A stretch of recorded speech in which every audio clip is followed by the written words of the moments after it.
We've got new power rankings for Week 10 in the Big 12. What's up? Welcome in. I'm Pete Mundo on Heartland College Sports. We cover the Big 12. We appreciate you being here as a part of the show. Subscribe, as always, right below the video, whether you're on YouTube or on the podcast. Thank you for doing it, and it makes a difference when you hit that thumbs up as well. And the 5 stars on Apple, on Spotify, keep rolling in. So thank you, guys. We have a new number 1 this week and a new team that's in dead last in the power rankings this week as well. So we'll get right to the Big 12 football power rankings here. We will start in reverse order at number 16, where there is a new team at the bottom of the power rankings. And it is the embarrassment that has become the Oklahoma State Cowboys. Put them in the dumpster, put them in the basement. That is where this team deserves to be. The worst data point for the Oklahoma State Cowboys this season is that they are giving up in 5 Big 12 games over 300 rushing yards per game. 307 to be exact. You have to try to give up 307 rushing yards a game at this level. It's like they're playing with 9 guys, not 10, 9 guys out there. That's how bad the run defense has been. I mean, the whole team's been bad. The whole program's been embarrassing this year. But, man, that side of the ball especially, Brian Nardo is getting away with a lot because, well, Casey Dunn is getting so much heat on the other side. But it is hard to defend what that defense is doing right now for the Cowboys. And I want to make sure I highlight just how bad that run defense has been. And yes, I thought about having them at 16 or at 15, and I put them at 16 because I realized the team I had at 15, who also deserves to be at 16, technically beat Oklahoma State. So I couldn't put them there. And that would be Utah at number 15. Utah's now lost 4 games in a row. They fell to Houston this past weekend, and Utah just doesn't do anything all that well. The offense is inept. The defense is solid, but not solid enough to make up for the ineptitude on offense. And the season has completely spiraled for the Utes as now they fight for bowl eligibility. So 2 teams that a lot of people picked to be in the Big 12 championship. How many of us thought, now I didn't have this, I had Utah in the championship game. How many of us thought that game in September between Oklahoma State and Utah was potentially a precursor of the Big 12 championship? We talked about it. I'm not going to hide from it. We talked about it on the show. That game could have been a precursor for a Big 12 championship rematch. And now we all look like idiots and fools. And I am happy to put myself in that bucket. I don't shy away from it. Utah's at 15. At 14, Arizona. They were 14 last week. They keep struggling. Bad loss to West Virginia. The final score doesn't do it justice. 31-26. They were down 3 scores until a couple of late TDs. Arizona's overmatched, even with West Virginia down a couple of players. And they, unfortunately, are in that bottom third of the Big 12 power rankings this week. At number 13, Houston, moving up from number 16. They get the win against Utah. They move up. Utah moves down. That's how this works. And Houston, at this point, can you believe this, has a better Big 12 record than Utah does. Once again, to show you how unpredictable this season has been, that is an excellent example of things nobody in this league and nobody who covers this league would have ever expected. Arizona at 14 and Houston at 13. At number 12, UCF. They dropped from 10. 5 straight losses. It was announced on Monday. They fired their defensive coordinator, Ted Roof. I know Oklahoma fans will remember that name. They had to make these staff changes for a season that began with so much promise. Things have totally spiraled on Gus Malzahn and the Knights right now, and that is not a good sign for a program trying to take that next step into the Big 12. It is not pretty in Central Florida right now. Kansas at number 11. They actually moved up from number 12, partially because of what's happening below them. But here's another game where KU had a fourth quarter lead. KU is 2-6. In 5 of their 6 losses, they've led in the fourth quarter. In the other one, the TCU game, they led with 2 minutes left in the third quarter. So this is the best 2-6 team potentially in the history of college football, for whatever that's worth. Maybe they can hang a plaque for that or something. But they had K-State down to the wire. I thought they actually played the better game overall, and they lost. Late fumble by Daniels, and the ball gets turned over, and it's K-State from there on out. KU at number 11. At number 10, Arizona State. They moved down one slot from number 9. They had a bye week. I just couldn't justify keeping them at 9 because of the team I have at number 9, who they've lost to in a head-to-head matchup, and that would be Texas Tech at number 9 in the power rankings this week in the Big 12 Conference. Tech keeps sliding. They were 4 a couple of weeks ago, 7 last week. Now they're down to 9. 2 straight losses after a 3-0 start in conference play.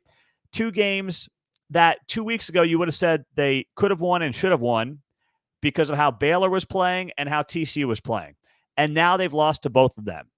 And the inexplicable way that they lost to TCU up by 3 scores, allowing 3 straight touchdowns to TCU, and losing the game 35-34 is a bad loss for Joey McGuire and this staff and the entire team that basically knocks them out of contention for a Big 12 championship game appearance. At number 8 in the power rankings, I've got the West Virginia Mountaineers. West Virginia might stay 8 for the entire season. That's just what they are. They are just middle of the pack, middle of the road. They go beat Arizona. They were technically an underdog, which didn't understand that one, but they technically were. They get a comfortable win, and they're right there in the number 8 slot this week. At number 7 in the power rankings, TCU, up from number 11. We just talked about them. They were down 3 scores. They come back. They beat Texas Tech. They basically gave Texas Tech the same treatment that UCF gave them back in September. And I believe both of those games turned out to be 35-34. Except in the other game, UCF came back to beat TCU. In this case, TCU comes back to beat Texas Tech. TCU comes out of its bye week looking like a different team. Beat Utah, beat Tech. The fans are off of Sonny Dykes' back for at least a week. And now you see how it plays out from here. At number 6, I've got Cincinnati. They went on the road. They lost to Colorado in a game that they needed to win to stay in contention in the Big 12 race. They couldn't get it. Now, they were always going to be an underdog going into that game, and Colorado proved it is an upper echelon team in this conference. But if you're a Cincinnati fan, this season has shown to be a tremendous growth opportunity for Scott Satterfield and the Bearcats based on how bad last year went with 3 wins. Now you're in a very good spot when you look at this Cincinnati team and where it can go from here. And that's a very positive thing and development for Cincinnati from here on out. I mean, there's no reason that this team should not be sitting there and saying to themselves, hey, looking at where we go from here, we win 1 game, we're bowl eligible. And if you told a Cincinnati fan they would be bowl eligible with games to spare, you would have signed up for that in a heartbeat, right? They've got a bye week as well this week, and then West Virginia, Iowa State, K-State, and TCU. Not easy. Just got to win 1 to get to that bowl eligibility for the Bearcats. Next up in the power rankings, Baylor's at number 5. Man, this Baylor team is cruising on up the rankings, aren't they? And they deserve it. They look like the Baylor team that we thought we were going to see for much of the season. And it's fun to watch. Now, here's the thing. Baylor's losses keep looking better, and their wins have been pretty dominant. The Colorado, BYU, Iowa State losses, yeah, I mean, they're tough. But the Colorado win or the Colorado loss, you nearly won till the Hail Mary. We've talked about that all season. And then you thrash Texas Tech, you thrash Oklahoma State, double-digit wins in both games, and here you are, going into TCU and feeling like you got a little mojo, got a little action going. I still see the odds for like first college football coach to be fired or next college football coach to be fired. I still see Dave Aranda with top 5 odds. I don't think Aranda's going anywhere. I would be shocked at this point if Dave Aranda goes anywhere. I just don't believe he is. Barring some collapse, I think Dave Aranda's more than safe at this point. Let's continue in the power rankings. Number 4, Colorado. They were 4 last week. They stay at 4. I thought about moving them up, but due to head-to-heads, I couldn't do it. So it was clear from the get-go that this Colorado team was better than Cincinnati.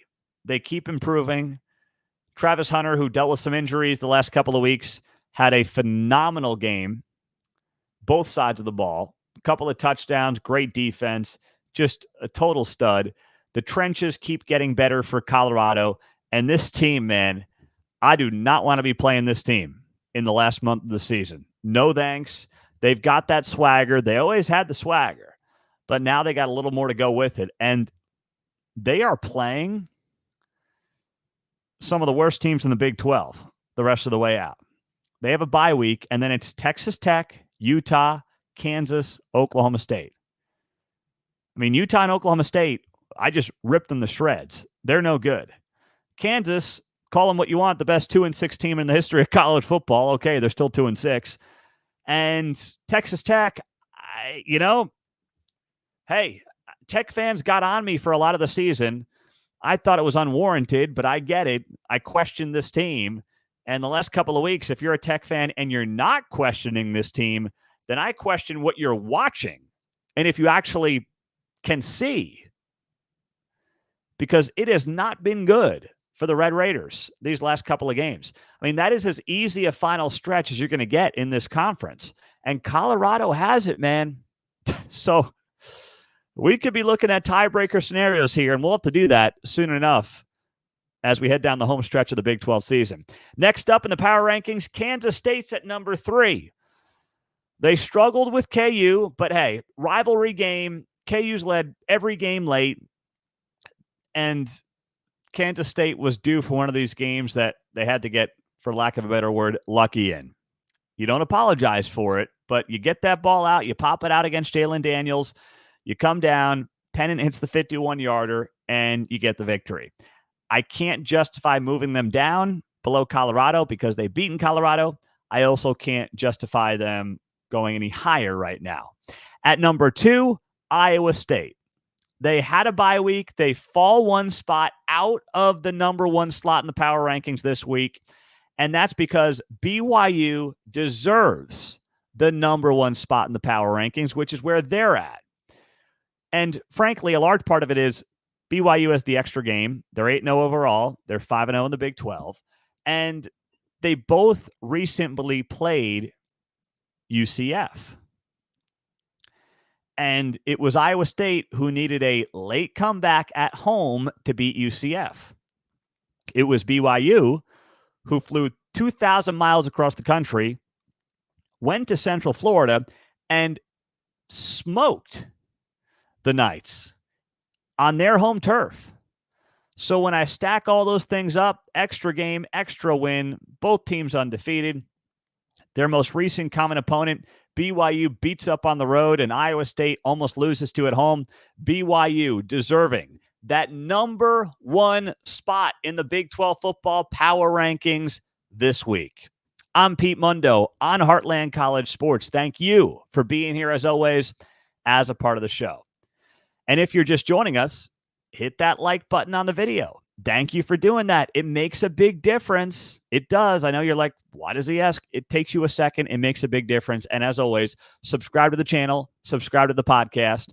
That also helps us as well. So thank you for being here.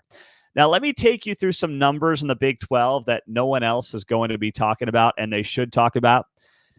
Clark Williams works for the Big 12, and he put this up on X, and we wrote about it at heartlandcollegesports.com.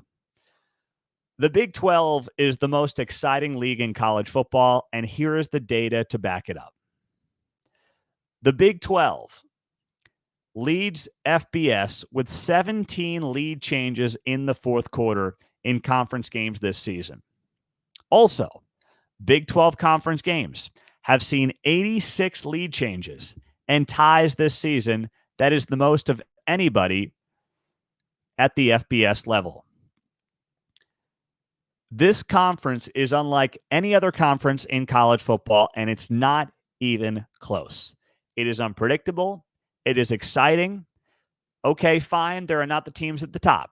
There is not an Ohio State in the Big 12 this year. I will give you that. I don't know what more you want me to say, but there is not an Ohio State in the Big 12. There's not an Oregon in the Big 12 this year.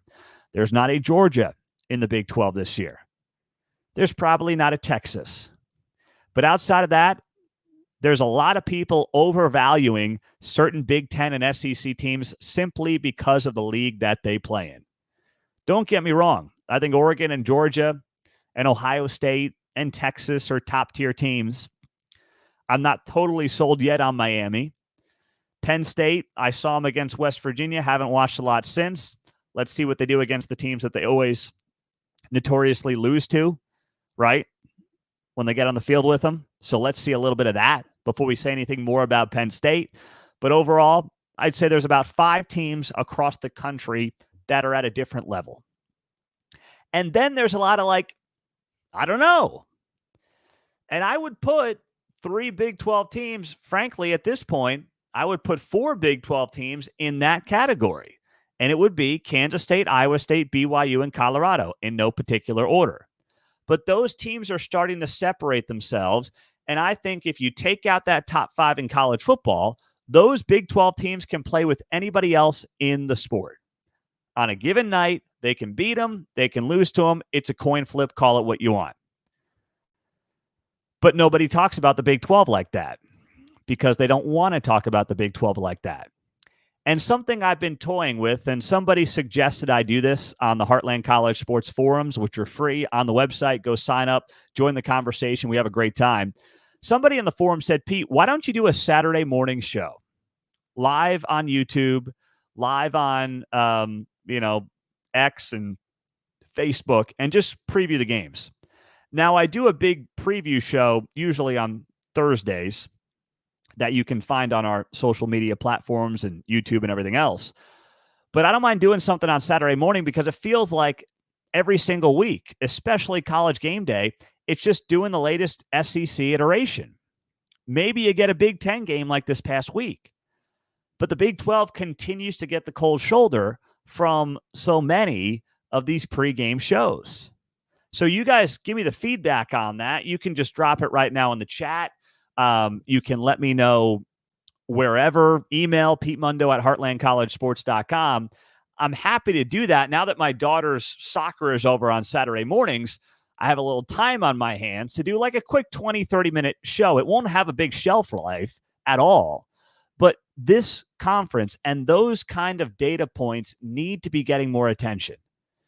You want to have a great time watching football, maybe placing a little wager or two, just to sprinkle a little something on some of these games, you are not going to find a place to have more fun than the Big 12 to do it.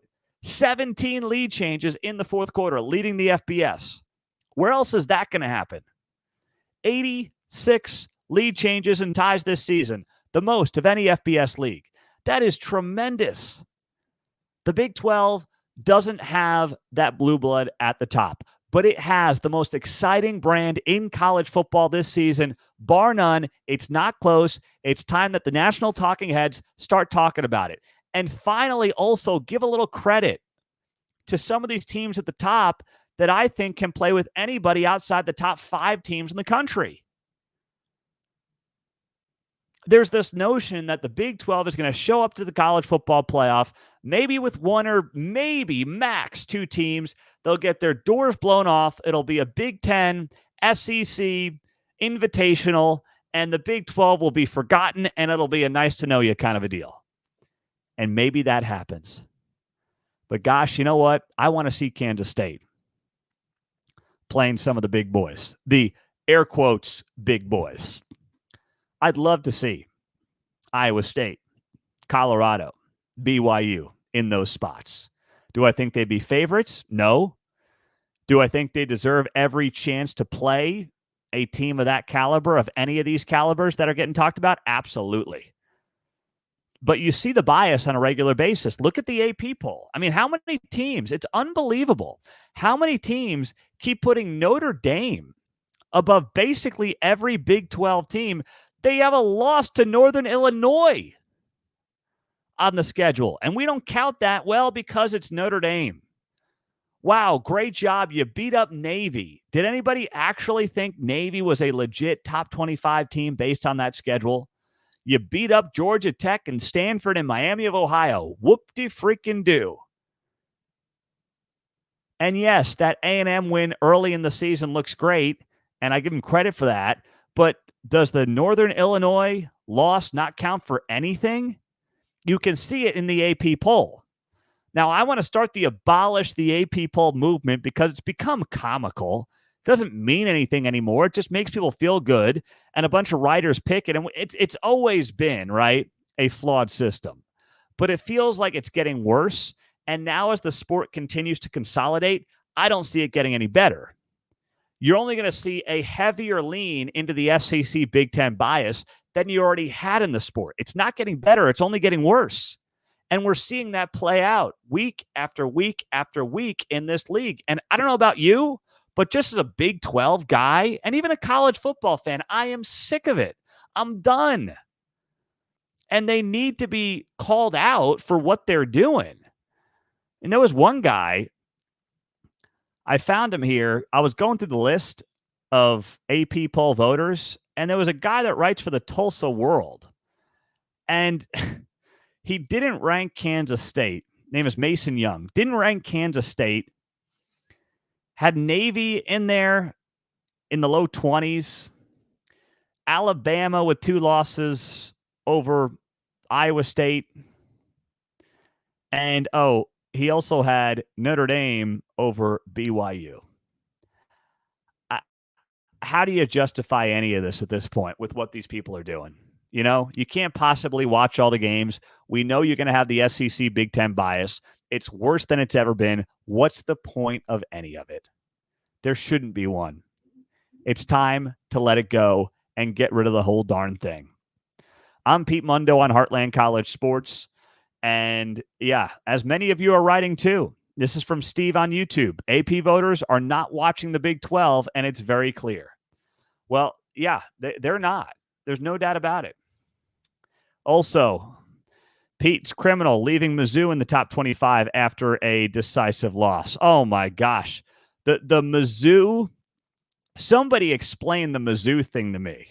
I mean, it's just, I don't understand it. And I'm here in Kansas City, so I'll tell you how it is. I mean, Mizzou got so much hype. They got up to number 6 in the country at one point, and then they get their doors blown off against the 2 decent teams they play, Texas A&M and Alabama, and they're still there in the top 25. They barely get by Vanderbilt. Okay, Vandy has a win over Alabama, whatever. They barely get by Boston College. They barely get by Auburn, but still, Mizzou's there in the top 25. Okay, make that make sense. What if every conference in college football, after the top couple of teams, just has a lot of parity and mediocrity? And that may also be the case in the Big 12. The difference is the teams at the top are not your traditional blue bloods, so they don't get any credit. What if that's what's going on? Like, I do think there's a top 4 teams right now in the Big 12. And I listed them off: Iowa State, Kansas State, BYU, and Colorado. After that, it's a mishmash right now. I mean, we just went through the power rankings. It's a total mishmash. I have Baylor at 5. I don't know if Baylor's the 5th best team in the conference. It could be TCU. Could be Texas Tech. I could be Cincinnati. I don't know. But there's a drop-off there. There's a lot of parity, more than any other conference, but a drop-off there. What if that's also the case when you look at the rest of the sport right now? It's entirely possible. But because the Big 12 doesn't have the brands at the top, well, we're just going to kind of treat the Big 12 like everybody is mediocre. And that's just simply unfair, and it's not true if you actually watch this conference. Now, do I think the teams at the top of the Big 10 or the SEC would be heavily favored over the teams at the top of the Big 12 right now, neutral field? I do. I'm not going to lie to you. I do. But it doesn't mean they should all be taking the back seat that so many in national college football media are treating them with. And that's what you're seeing playing out, unfortunately, across the sport today as we enter week 10 of the college football season. I'm Pete Mundo. You guys are fantastic. Thank you for being here, for joining us as a part of the show. And as always, subscribe to the channel if you haven't done it yet. Hopefully that rant gets you to subscribe and hit that thumbs up, share the show. That's how it continues to pop. You guys are the best. And yeah, give me that feedback on what you think about maybe just a 20, 30-minute Saturday morning deal. Bobby says, forget the Tulsa World. They are worthless. Oh, I know. Well, one of our guys, I don't want to roll him under the bus. I'll leave you with this story. But one of our guys, it's Brian Clinton. He's our managing editor. He's a big boy. He'll take the story. He said, hey, I wanted to see this story in the Tulsa World. I'm going to sign up for $1. And, one of those like 99-cent sign-up deals. And I missed the text from him.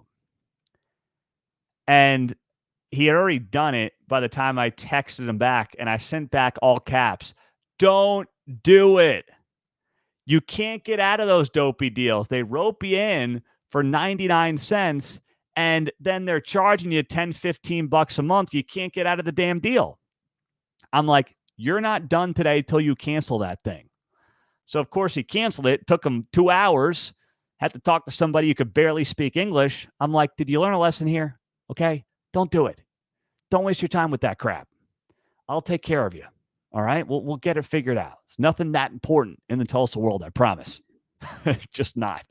All right. Have an awesome rest of your day. I'm Pete Mundo. We're Heartland College Sports. Subscribe. Thank you as always. Leave that 5-star rating. Hit the thumbs up. And join the message boards if you haven't yet. Have a great day. Go Big 12. We'll talk to you soon.